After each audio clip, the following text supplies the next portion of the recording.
Hai, Assalamualaikum. Kita sambung kita punya lesson on Islamic equity market. So this is our chapter 6 for MAF663. Previous video that I shared just to you, it's all regarding the definitions of equity market and also equity market in Malaysia lah yang they call it as Bursa I.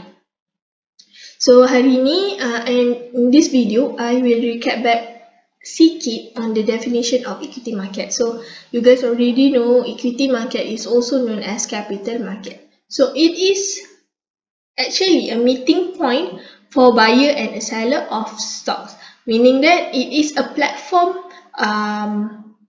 to trade stocks in the market lah.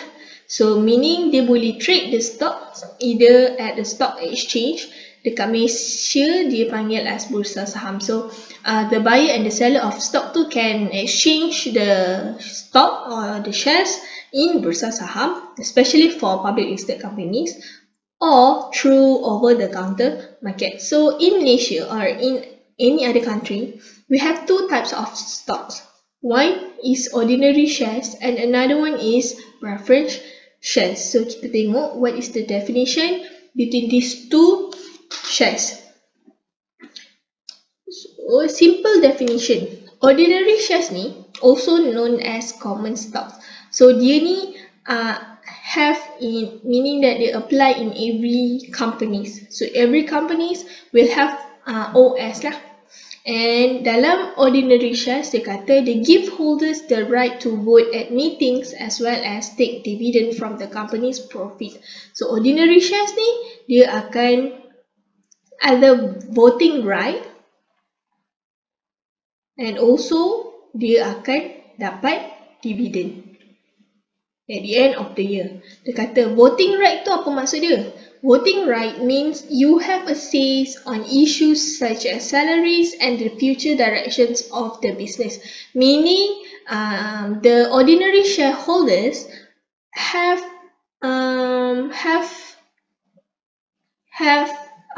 priority ataupun have the right to voice out any issue regarding the business lah. Anything lah, sama ada salary ke, related to the like committee of the board ke, anything. So they have the right to voice out any issues related to the business.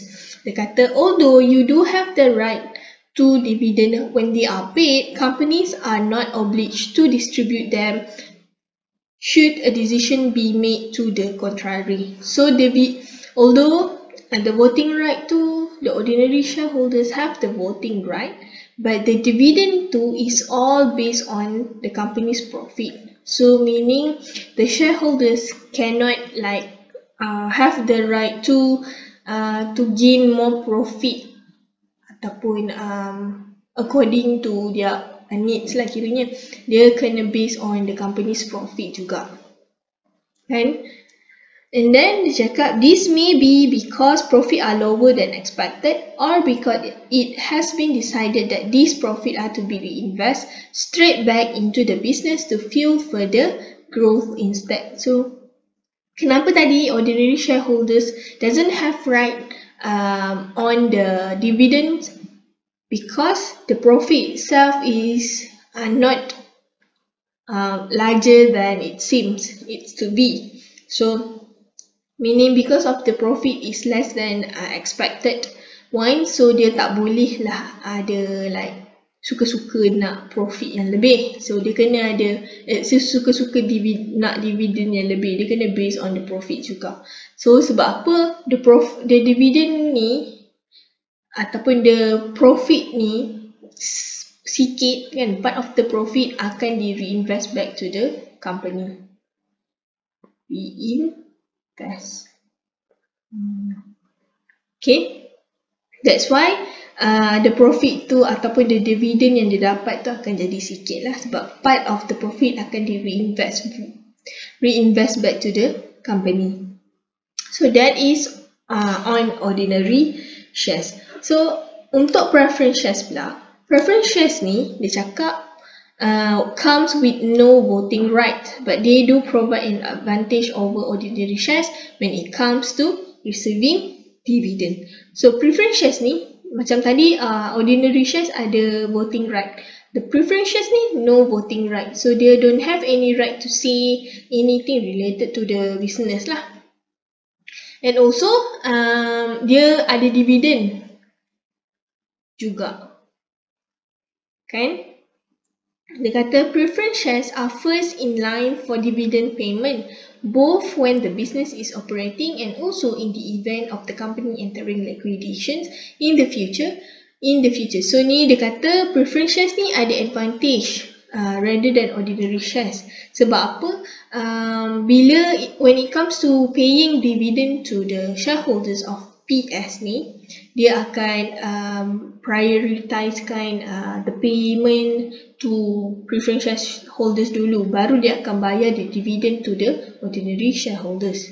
So dia cakap kat sini kan, they are first in line for dividend payment, right? So ingat, when it comes to pay dividend, preference shares akan dapat dulu, baru ordinary shares. Same goes to when the company going into liquidation ataupun dah nak tutup dah company tu. So dia akan divide maybe the profit ke atau asset yang dia nak agihkan tu kepada preference shareholders dulu, baru dia akan bagi kepada ordinary shareholders dulu. So and then preference shares ni dia cakap dia less risky investment, although the payment amount may be lower in light of this. So and for preference shares dia kata dia less risky. Sebab apa less risky? Preference shares ni dia punya amount of investment is much lower than ordinary shares lah. Ordinary shares ni, siapa-siapa yang invest in ordinary shares biasanya is more than 50%. So macam dia akan jadi part of the owner of the business lah kalau dia invest in ordinary shares. But whoever invest in preference shares, dia akan invest dalam jumlah atau dalam persen yang sedikit je daripada ordinary shares, tapi dia adalah diprioritikan, kan? Sebab tu dia less risky, sebab amount yang diinvest dalam preference shares tu lebih rendah, right? So dia is not risky lah. That is the difference between preference shares and ordinary shares in general. But when it comes to Islamic finance, dia cakap ordinary shares ni tadi is accepted by Syariah, tapi preference shares ni dia ada dua opinions lah. IOF kan kita punya standard of Islamic finance. So IOF ni not permitted to issue preference shares. Sebab apa? Sebab dalam preference shares ni ada special financial features, which is dia priority over claims at times of liquidations and distributions of profit. Meaning macam tadi, preference shares ni at the end of the liquidation, kan dia akan distribute kan dia punya profit atau any assets to the shareholders, betul tak? So dia kata according to IOF ni this kind of terms is not permissible lagi. So but SAC dia kata Sharia Advisory Council cakap dia approve the issuance of non-cumulative preference shares ni. Okay, what is non-cumulative preference shares ni? It is a preference shares that have a fixed dividend. Meaning every year dia akan dapat dividend yang fixed lah, and it is non-cumulative.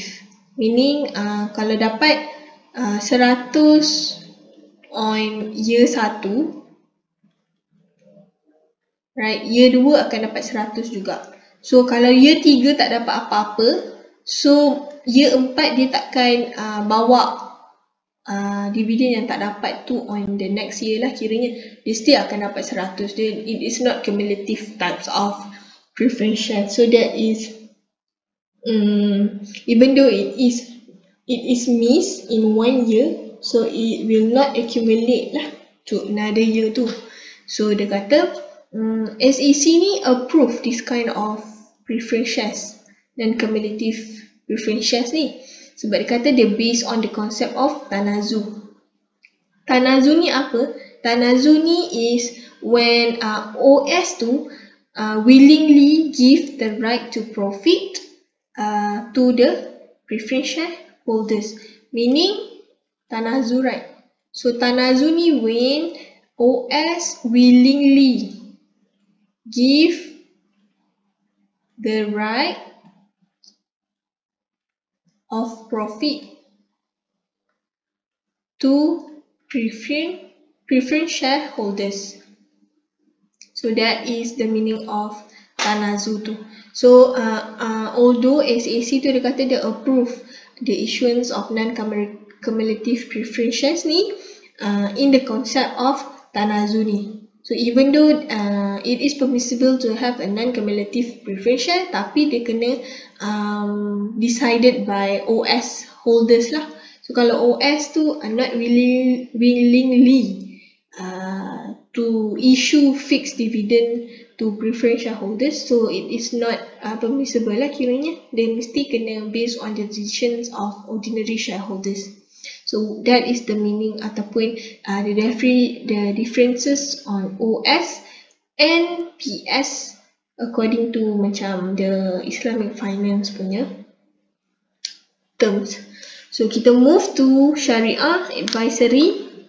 No, not advisory. Sharia permissibility of equity market instrument. So dalam subtopik yang ini dia macam kan tadi equity market ni is when a buyer and a seller dia trade a stock.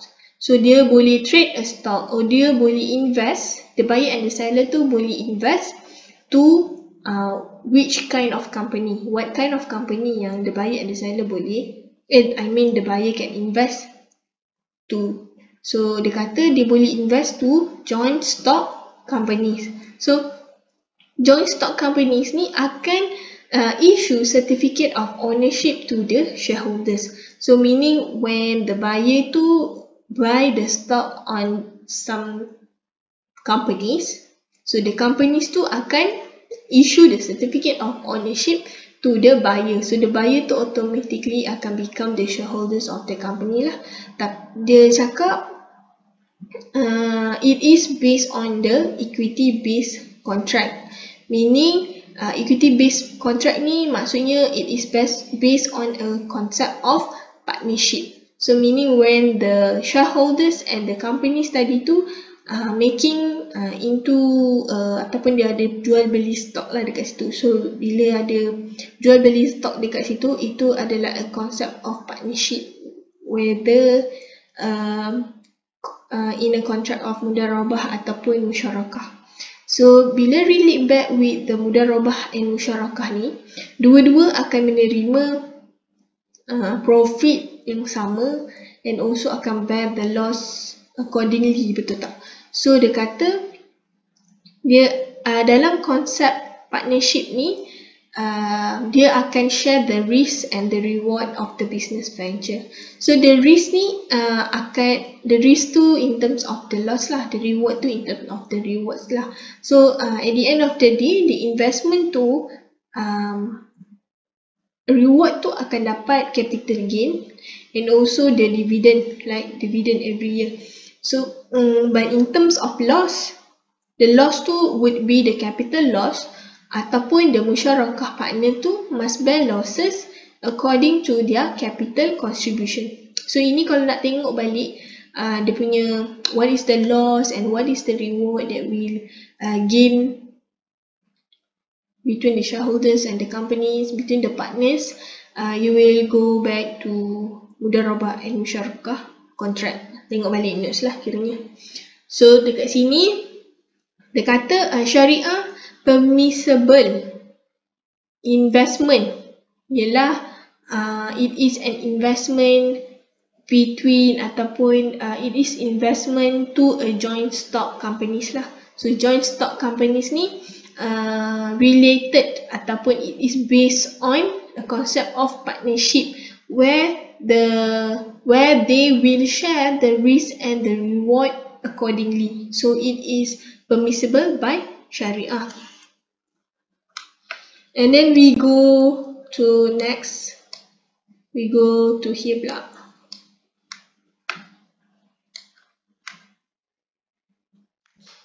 Next is permissibility of present day companies. Tadi kan kita dah tengok the investment, types of investment yang accepted by Syariah. Betul tak?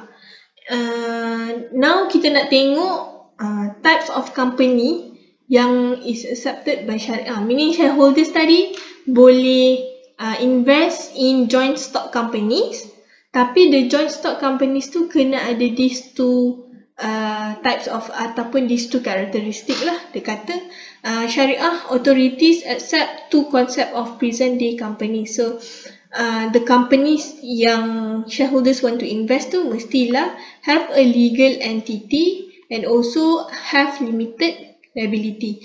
Legal entity ni meaning the company tu can take on a direct commercial duties and obligations as a contracting parties, and also they can sue and be sued.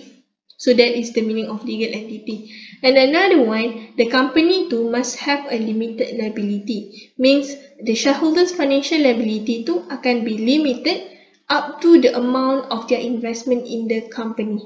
So this is macam the characteristic of the company yang shareholders want to invest tadi lah.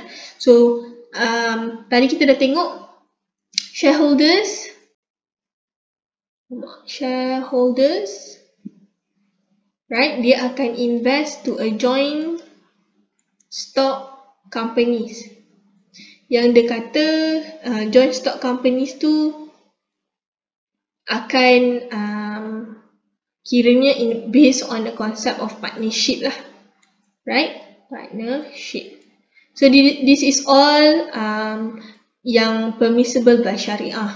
And then after dia dah go into joint stock company ataupun a company or a joint stock based on a partnership contract, kita akan tengok dia punya characteristic of the company pula, which is ada two concept of characteristic tadi tu.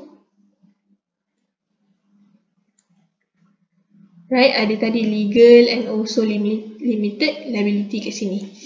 Dan nanti kita akan tengok lagi, kita akan tambah lagi dekat bawah ni lah when is permissible by Syariah. Tapi sekarang kita still dekat desakan permissibility. And then dia cakap ISRA 2015 mention that the present day companies are permissible when they have separate right, when they have obligation and they limiting the losses of the shareholders. So the business also must be halal. So kiranya dekat this subtopic is all related ataupun is all regarding to the characteristic of the business lah. Kan?